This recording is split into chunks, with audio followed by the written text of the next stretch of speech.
Hello friends, welcome back to Melina kitchen. Today Melina கிச்சனில் கோயிலில் கொடுக்கக்கூடிய ஒரு பாரம்பரியமான பானகம் எப்படி வீட்டிலே ரெடி பண்ணுறதுன்னு தான் பார்க்க போகிறோம். இது ரொம்ப சிம்பிள் மெத்தடு தான், வாங்க பார்க்கலாம். வீடியோக்குள்ளே போகிறதுக்கு முன்னாடி நம்ம சேனலை நீங்கள் ஃபஸ்ட் டைம் பார்க்குறீங்கன்னா கீழே இருக்க சப்ஸ்கிரைப் பட்டனை ப்ரெஸ் பண்ணிக்கோங்க. ஃபஸ்ட்டு இந்த ரெசிபி பண்ணுறதுக்கு ஒரு பாத்திரத்தில் 3/4 கப் அளவுக்கு வெல்லத்தை உடச்சி சேர்த்துக்கலாம். சேர்த்துட்டு அதே கப்பில் 3 கப் அளவுக்கு தண்ணி சேர்த்து நல்லா வெல்லத்தை கரைச்சிக்கலாம். இப்போ பாருங்கள், வெல்லம் நல்லா கரைஞ்சிருச்சு.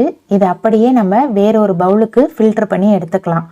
தூசி எல்லாம் இருக்கும், ஸோ அதனால் நம்ம கரைச்சி வச்சதை ஒரு வடிகட்டி வச்சு ஃபில்டர் பண்ணிக்கோங்க. நெக்ஸ்ட்டு ஒரு நெல்லிக்காய் அளவுக்கு புளி எடுத்து கொஞ்சமாக தண்ணி சேர்த்து ஆல்ரெடி ஊற வச்சுருக்கேன்.